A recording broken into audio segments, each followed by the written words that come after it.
fait des étincelles avec sa bite. Et on bandera quand on aura envie de bander. C'est drôle. Comment que tu parles comme ça, hein? Un bonhomme, substantif masculin et adjectif, selon le dictionnaire, c'est un homme bon, vertueux, d'un comportement favorable, agréable à autrui. Alors pourquoi, quand on entend Ils vont voir si je suis pas un bonhomme, on a l'impression que ça veut dire autre chose? Bonjour, c'est Victoire de la Maison Neuve. Et vous écoutez Bonhomme, le podcast sur les nouvelles masculinités du magazine GQ. Aujourd'hui, c'est Jonathan Cohen qui est venu s'asseoir en face de notre micro, en pleine promo de la série Netflix Family Business dont il tient le premier rôle. Franc, concentré et bavard, il nous donne lui aussi sa définition du bonhomme. Un bonhomme, c'est un gars qui a appris à se connaître, à s'accepter, comme il est. Et c'est ça qui est le plus dur. Et pour moi, les vrais bonhommes, c'est ceux qui arrivent à assumer qui ils sont dans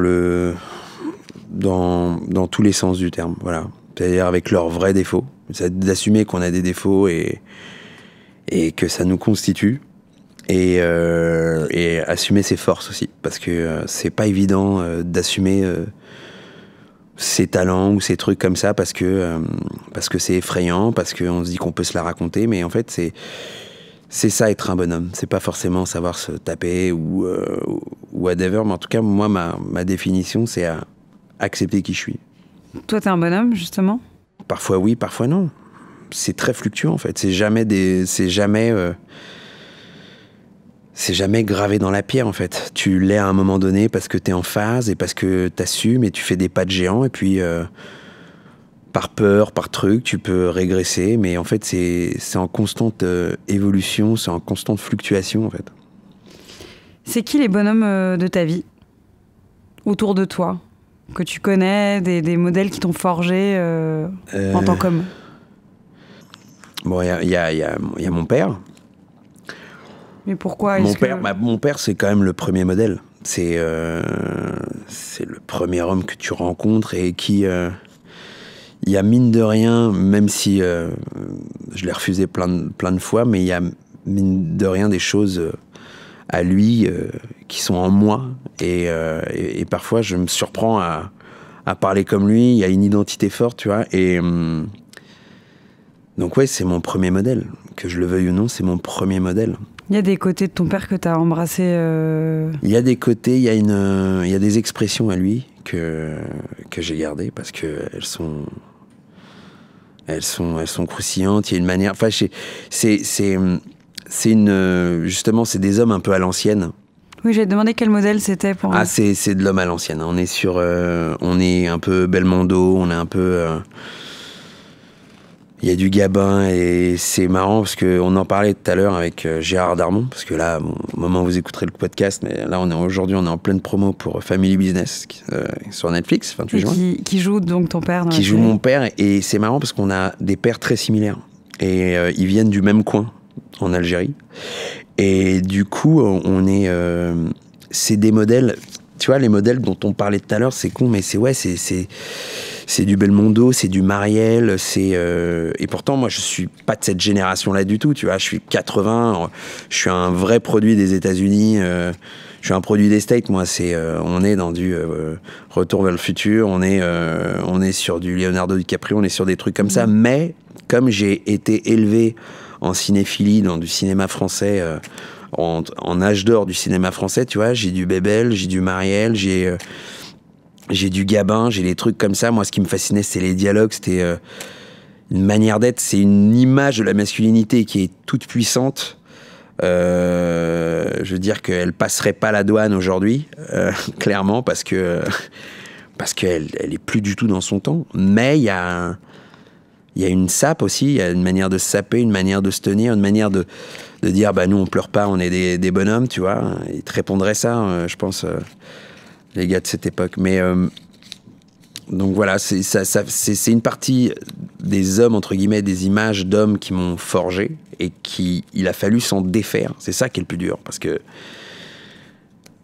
c'est pas ça être un bonhomme, au final. Tu vois, après, moi, c'est vrai qu'il y a eu des mouvances de films américains, des Mel Gibson,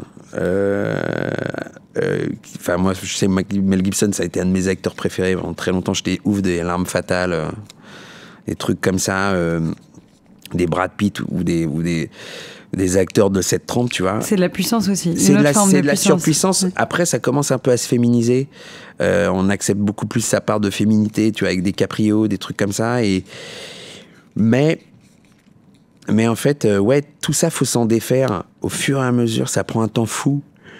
Parce qu'au début, tu t'accroches à ça. Moi, je sais que pendant des années... je m'empêchais d'être sensible. Oui, c'est que ça finit par être c'est oppressant pour vous. C'est oppressant, c'est pas humain en fait. C'est pas humain parce que c'est du paraître. Parce que il faut...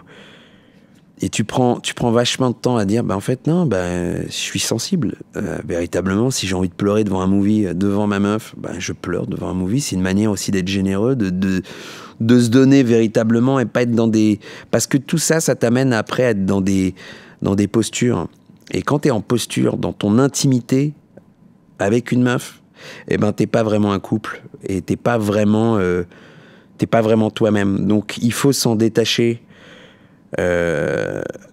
Faut s'en détacher, quoi. Et ça peut prendre très longtemps. Est-ce qu'on peut dire que ta mère a été un bonhomme pour toi? Un modèle de bonhomme? Ouais, ça a été un modèle aussi parce que... Quand je dis bonhomme, c'est par rapport à ta définition. J'ai grave capté... par rapport à ma propre définition. Oui, enfin en tout cas... Ça a été un bonhomme dans le sens où elle m'a élevé vraiment à la force du poignet. C'est une lionne, hein.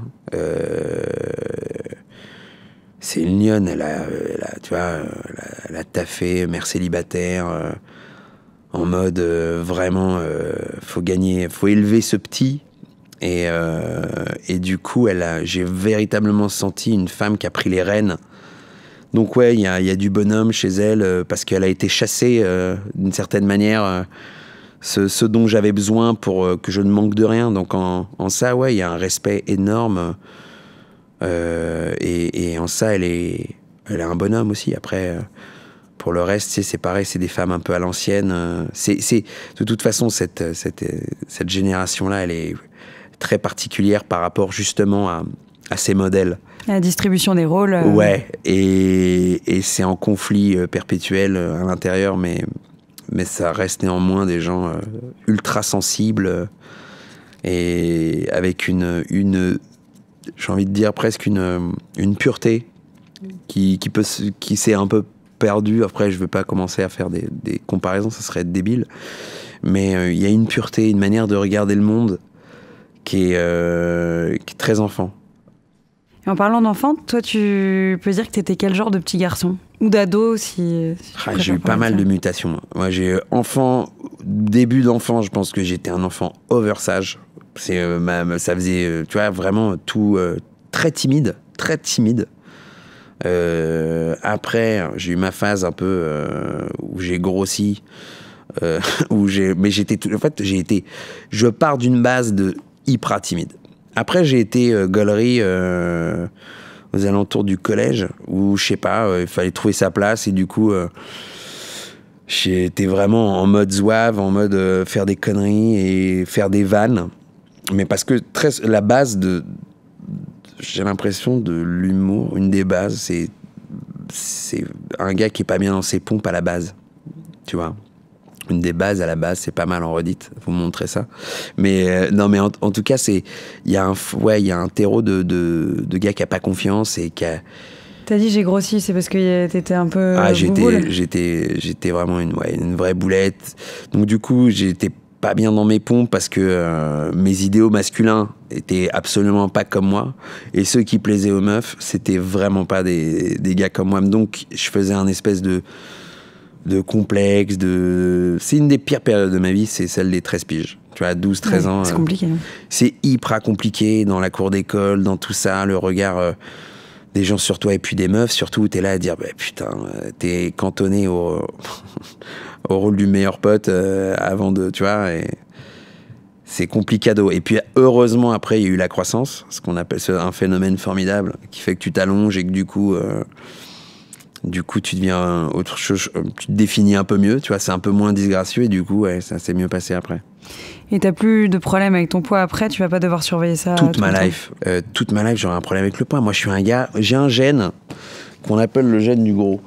Et que tu montes, tu descends, j'ai une capacité à grossir qui est hors du commun. C'est-à-dire qu'en 3 jours, je peux prendre 4 kilos parce que j'ai mangé un petit prince.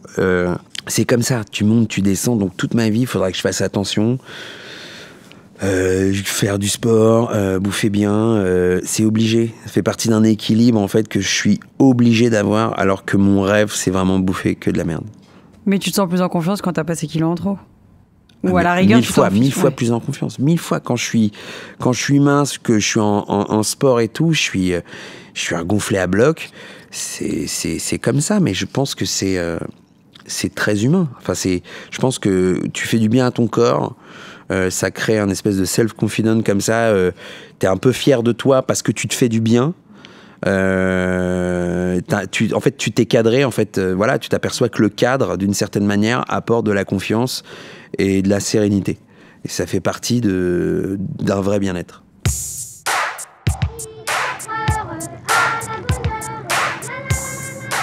Un BL, ça nourrit tout ce qu'on a fait à l'école et tout ce qu'on va faire après l'école. Pour revenir à cette période de l'enfance ou adolescence, est-ce que, en dehors de cette histoire de poids, t'étais dans ce qu'on attendait d'un petit garçon? Est-ce que tu te sentais un mec avec les mêmes goûts que les autres mecs? Est-ce que c'était plutôt facile pour toi d'évoluer dans un univers masculin? Ouais. Et serein. Ouais, j'avais les mêmes goûts. Ouais. Non, attention, moi, je me suis jamais senti véritablement à part en mode rejeté ou quoi que ce soit. Non, j'avais des potes. J'étais bien entre guillemets, j'étais dans les bons groupes. Tu vois, j'étais pas dans le groupe des fonds-bous, des trucs comme ça. Mais j'avais pas la place que je rêvais d'avoir. Tu vois, c'est con, mais tu rêves d'être le beau gosse, tu rêves d'être le héros dans ces délires-là, et tu sais que tu l'es pas. Bon, bah, ça crée des frustrations. Il y a un moment, tu as eu le sentiment de l'avoir, ce moment-là, de te dire, ah ça y est, je suis à ma place, ou ça, j'ai rêvé de l'être Non, enfin, pas véritablement, parce que c'est marrant, l'œil que tu as sur toi quand t'es gamin, il dure très longtemps. Le regard que tu as, tu sais, je me verrais jamais dans une glace en mode sans voir. Je crois que j'ai un œil qui me déforme, en fait. Mais c'est très souvent chez les gars qui ont été un peu gros ou un truc comme ça, j'ai un œil déformant. De temps en temps, j'arrive à me trouver gosse beau, je fais putain, pas mal là, le gars. Mais il n'y a rien qui peut te rassurer ou te donner confiance quand tu te vois à l'écran ou que quelqu'un te le dise? Non, à l'écran jamais. Mais non, mais après, ouais, ma meuf me dit qu'elle m'aime. Elle me trouve beau, ça me remplit de joie. Mes potes, tout ça, enfin, bien sûr que ça me remplit. Après, j'ai cultivé autre chose aussi. C'est pas, j'ai réussi, ça s'est fait aussi avec la force du temps, mais à être autre part aussi que sur les trucs physiques, tu vois. Tu le disais, t'as 39 ans. Ouais. Quand t'étais petit et que tu t'imaginais... Tu peux dire que j'ai 32. Vraiment, okay, ça m'arrangerait pour les rôles, parce que... Je sais pas si ça marche toujours pour ma question. Ah merde. Mais quand t'étais petit, tu te voyais à l'âge que t'as aujourd'hui, t'imaginais quoi? Franchement, j'ai imaginé tellement de scénarios différents. Et au final, ils sont tous en dessous de la réalité. En fait, moi, moi, je suis un vrai rêveur à la base. Moi, tu sais, je suis un fils unique. J'ai passé vraiment 90% de mon enfance dans ma chambre. À faire des jeux, à m'inventer des lives. D'où après, tu sais, t'as toujours l'impression que les lives de tes rêves sont mieux que la tienne. Franchement, aujourd'hui, je suis un vrai partisan du réel. Pas du rêve. Pour moi, le rêve, il est dans le réel. Il faut juste le voir. Il n'y a aucune vie que je me suis imaginée qui est mieux que ce que je suis en train de vivre.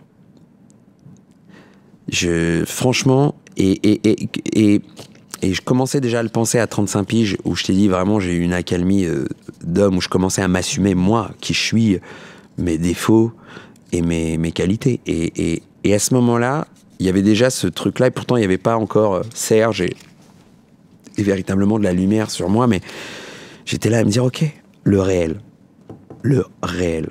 Tu penses que quand on était petit, on pensait qu'on allait faire des choses plus vite, plus tôt? Bien sûr. Mais moi, être parent, être marié, mais tout ça. 1000 fois, je me voyais père. Mon père m'a eu tard, donc je me voyais forcément père plus jeune. Faux. Je viens d'être papa. J'ai 39 ans et mon père m'a eu à 40. Donc on est dans des timings. En fait, c'est comme ça. Je me voyais réussir plus jeune. Mais tu sais, tous les gars qui viennent de banlieue, tous, et qui ont envie de sortir de leurs conditions ou de là d'où ils viennent, qui veulent bouffer un peu le monde et tout, ils s'imaginent tous réussir à 20 balais, trouver l'appli du siècle, trouver le truc qui fasse qu'ils vont changer de life en fait, tu vois. Et donc oui, je me voyais réussir 1000 fois plus jeune, mais dans mon parcours, au final, il n'y a rien que j'aimerais avoir fait différemment. J'ai vraiment... ça a été un parcours... Ça l'est toujours, hein, parce que, encore une fois, je suis arrivé nulle part. Mais c'est un parcours initiatique. Je suis passé par tellement de life différentes que c'est ma meilleure life, là, aujourd'hui, en comparaison avec toutes les autres. Mais je les aime toutes, les lives. Et on parlait du rapport masculin à la performance, en tout cas dans les vieux modèles. Ouais. Est-ce qu'il y a des moments où t'as eu peur de ne pas être à la hauteur niveau performance? Bien sûr. Bien sûr. Mais ça, c'est tous les hommes. Ça peut être la réussite sociale, ça peut être partout, les filles. Mais partout, tout partout, bien sûr. En fait, t'es plus... T'as tout le temps... J'ai l'impression, je parle pas au nom de tous les hommes, hein, je veux pas... En tout cas, moi, d'où je viens et qui j'étais, véritablement, j'ai tout le temps l'impression de ne pas être à la hauteur de toute performance masculine. Pas assez ceci, pas assez cela. Par exemple, socialement, pas assez en réussite. Avec les meufs, pas assez à l'aise. Pas assez l'image qui fait rêver les meufs. C'est quoi l'image qui fait rêver les meufs? Non, mais en fait... Celle que tu pensais, en tout cas. Un gars qui assure, à tous les niveaux. Un gars déblin, un gars successful, un gars smart, un gars drôle. En fait, une espèce d'invincibilité. Un mec qui a peur de rien, qui a pas peur de se péter si sa meuf se fait agresser, alors qu'on sait jamais comment on va réagir à ces moments-là. Et on a le droit d'être faible, et on a le droit d'avoir peur. Mais en même temps,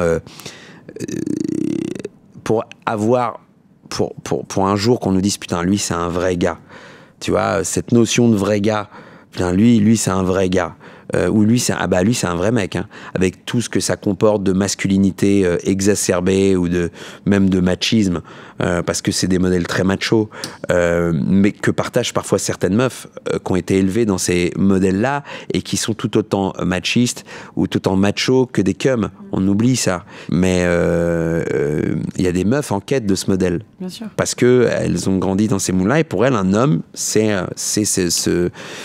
patriarcal, c'est dans ces schémas très affirmés avec l'homme, bref. Et la pression, elle vient des hommes entre eux. Bien sûr, mais moi, pendant très longtemps, j'avais l'impression, j'avais des mots comme ouais, un homme, ça doit être ça, ça doit être ça, ça doit être ça. Mais parce qu'on est des fonds-bouts, parce qu'on est. Mais pour ça, je remercie la vie de m'avoir mis véritablement dans un chemin artistique, parce que moi, ça m'a ouvert l'esprit. C'est là où tu as commencé à te laisser tranquille là-dessus. Ouais, enfin, en tout cas, à changer de modèle. À basculer d'un modèle à un autre, parce que quand t'es dans des modèles de taf, moi par exemple j'étais vendeur, je travaillais dans l'immobilier, j'ai vendu de l'imprimerie, t'es avec des vendeurs, quoi, t'es avec des commerciaux, et les commerciaux, sans les juger ou quoi que ce soit, mais bon, c'est beaucoup les meufs, c'est beaucoup la thune, c'est beaucoup ces trucs-là, t'es donc dans ces modèles de plein pied, et du coup tu peux rester englué avec aucun risque d'évolution d'un modèle à un autre, parce que c'est pas possible. Parce que il faut y aller au forceps, encore une fois. Et quand tu bascules dans un monde artistique où ton métier, c'est les textes, c'est étudier l'humain sous toutes ses formes, apprendre à ne pas le juger, parce qu'il ne faut pas juger son rôle. Donc, et puis surtout, de rencontrer des gens tellement différents de toi, venant de tous bords. Il y en a qui ne sont pas du tout les modèles masculins, et tu les aimes parce qu'ils sont chamés, parce qu'ils sont ce qu'ils sont. Donc du coup, le prisme, il s'ouvre.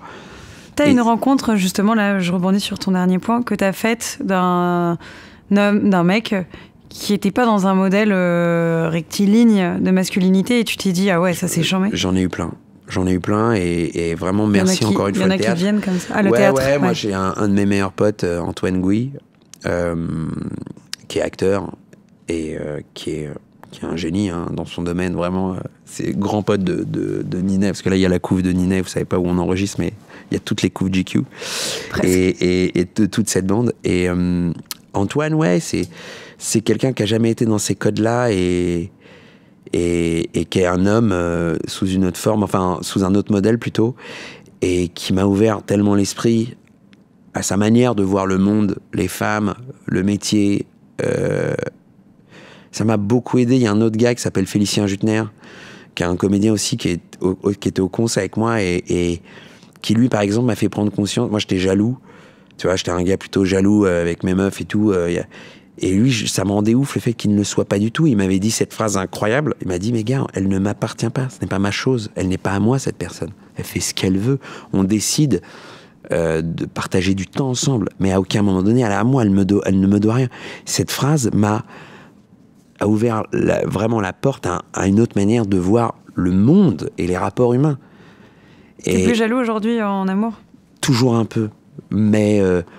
beaucoup moins. Je décide de faire confiance.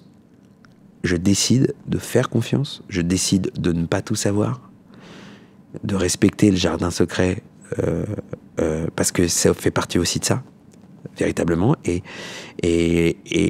quand j'ai la chance, voilà, j'ai vraiment la chance d'être avec une femme incroyable, extraordinaire, et que j'aime profondément, et en qui j'ai une totale confiance, mais j'ai de la chance. Et surtout, avec le temps, tu vas vers des gens qui ne jouent pas des jeux.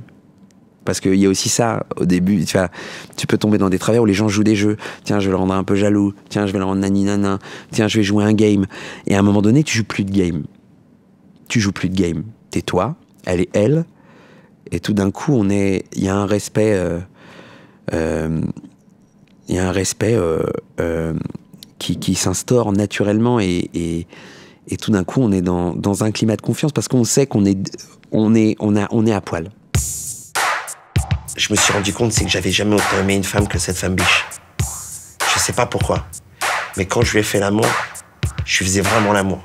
C'était un truc de ouf. T'es plutôt fleur bleue, toi, en amour ? Zéro. Pas du tout. Je déteste ça. Je déteste le romantisme. Pour moi, le romantisme, il est pas... il est dans le réel, il est dans une attention qui ne se veut pas être romantique. Et il est... Moi, les fleurs, oh, regarde, regarde ce qu'il a écrit avec un hélico, c'est tellement... Ou ça me dégoûte, parce que ça donne à manger à, pour moi, une maladie qui est le conte de fées. Et c'est souvent ce qu'il y a de plus sexiste, d'ailleurs. C'est la pire chose au monde. La vision du conte de fées, et bon nombre de gens sont contaminés, parce que moi je le vois comme une maladie, je le vois comme une maladie mentale, parce que ça met les gens en attente de quelqu'un ou de quelque chose qui est inhumain. Ça met en attente d'une perfection. Et donc ça crée des déceptions. Ah mais non, mais je pensais en fait que t'allais, comme je t'avais dit que... et les gars pareil, ouais, mais moi en fait je m'étais dit que t'avais peut-être compris que ça crée des choses qui n'existent pas parce que les gens attendent des gens parfaits, des gens qui sont comme dans leurs rêves. Ça n'existe pas. Et donc du coup c'est des gens déçus et ces gens-là très souvent finissent seuls ou avec des gens qui sont dans leur moule et ils savent pas pourquoi ils sont malheureux, mais parce qu'ils se sont pas trouvés.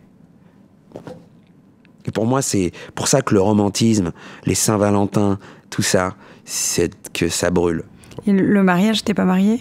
Non, je suis pas marié, mais j'aime le mariage. Ça n'a rien à voir. Contre toute attente. Non, parce que c'est pas un truc de conte de fées, le mariage. C'est un truc d'impact. Ça dépend pour qui, mais... Ouais, mais pour... moi, je le vois comme un pacte... comme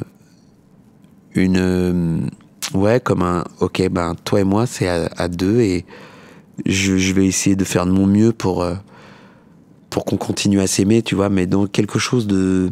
J'aime l'idée de l'alliance. J'aime l'idée qu'on qu'on soit loin, qu'on soit nani, il y a un objet, quelque chose qui me rappelle à elle. Ce pacte-là me plaît plus que le romantisme de « y vécu heureux et eu des mômes ». Rien à foutre de ça. C'est une hérésie, c'est de la merde. T'es sensible ? T'es quelqu'un, tu te définirais comme un garçon sensible ? Je suis les deux. Je suis sensible, pas sensible parfois. Étonnamment, je suis sensible. Je pense que je suis profondément sensible. Comment dire ? Je suis sensible à certaines choses, en fait. Est-ce qu'il y a des choses qui t'émeuvent tout le temps ? Oui. Moi, je suis très... Tu vois, non, mais c'est con, mais je suis quelqu'un qui peut pleurer. Je pleure au cinoche. Je pleure parfois en imaginant la douleur de quelqu'un parce que je viens d'apprendre qu'elle était malade. Ça me monte les larmes. Les situations, les scènes au ciné où forcément ça te fait monter les larmes, il y en a. Ouais, les scènes avec les parents. C'est con, tu vois, par exemple. J'étais dans l'avion, là. J'ai vu Creed 2. Ouais. Et il y a la meuf dedans qui est sourde. Mais j'ai failli chialer. Dès qu'elle parlait, j'avais les larmes aux yeux. C'est fou. Mais ça me touchait profondément. Parce qu'il y avait un effort. Et elle le joue tellement bien, cette meuf, et que ça m'a bouleversé. Tu vois, j'ai vu le truc sur Whitney Houston, j'ai chialé 4000 parce que c'est une vie gâchée, parce que tu vois quelqu'un d'englué dans ses démons, et moi, ça me déchire le cœur en 1000. Par contre, non, il y a des choses parfois, tu vois, je suis pas assez... Enfin, des choses où je suis pas encore assez sensible, tu vois, ou... C'est même pas encore assez, je suis moins sensible. Enfin, je sais pas... En fait, c'est pareil. C'est variable. C'est très variable. Personnel. Il n'y a rien de défini. Et puis c'est ce que ça appelle en toi, ce que ça évoque peut-être. Ouais. Mais oui, exactement. C'est toujours des choses qui appellent en nous, qui font appel à des peurs, à des blessures. On arrive à la fin. Déjà, putain, j'ai envie de parler 8 heures. Bah, on peut. Hein. T'es papa d'une petite fille. Ouais. De quelques mois. Là, elle a 4 mois. 4 mois. Est-ce que ça change un homme ? Déjà, le fait d'être parent, mais en plus de se retrouver avec une petite fille dans les mains, est-ce que il y a des révélations qu'on a ? Est-ce que c'est particulier parce que tu connais pas ? En plus, t'as pas de sœur. Oh non !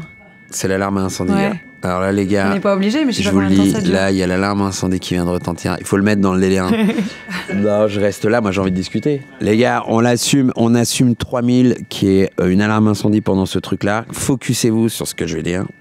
Non mais ça change et en même temps c'est normal aussi. On dira rarement, mais en fait moi par exemple j'étais très ému quand elle a accouché, quand elle est apparue, j'étais ému de surprise en fait. T'étais là J'étais là bien sûr et j'étais en fait j'ai pleuré de surprise. Je dis putain c'est toi en fait. Tu découvres un visage. Tu dis c'est toi et c'est toi qu'on attendait en fait et du coup ça c'est bouleversant. Après au quotidien je reste le même avec mes défauts. On va pas se mentir, ça m'a pas, je sais pas si ça m'a... T'as pas mis de pression en disant ça faut que je le fasse? Si, en fait tu t'en mets plus au début avant que le bébé apparaisse que au moment après. C'est bien sûr, ça change ta life dans le sens où, par contre, ce qui change, il y a un amour nouveau. Il y a un truc, en fait, il y a un amour nouveau qui se crée, un truc que tu connaissais pas, un truc où, véritablement, à partir du moment où ton bébé commence à communiquer avec toi, au-delà d'un prout, parce qu'à un moment donné, elle rigole, et c'est parce que juste, elle vient de digérer. Là, là, on est au stade où elle sourit parce que je la fais marrer. Et ça... Ce lien-là, de communiquer, waouh, ça m'a mis dans une autre stratosphère et du coup là, ça me change à cet endroit-là en tout cas. On est en train de se faire virer là. Allez, on se casse. On y va, ça se trouve à brûler vif. Bon, c'est là que s'arrête cet épisode, puisqu'on nous a donné l'ordre de quitter les bureaux. Rassurez-vous, tout le monde va bien. Je n'ai pas pu poser ma dernière question à Jonathan Cohen, à savoir comment faire quand sa fille croisera un mytho comme Serge, mais on aura peut-être l'occasion d'enregistrer une suite à cet épisode. Si vous avez aimé et que vous écoutez Bonhomme sur une appli de podcast, n'hésitez pas à lui mettre 5 étoiles et à commenter. Si vous écoutez sur Audible ou Spotify, c'est super, partagez. Si vous écoutez sur YouTube, vous pouvez liker, partager et commenter. On prendra le temps de vous répondre. C'était Victoire de la Maison Neuve et on se retrouve dans 2 semaines pour un prochain épisode de Bonhomme. À bientôt.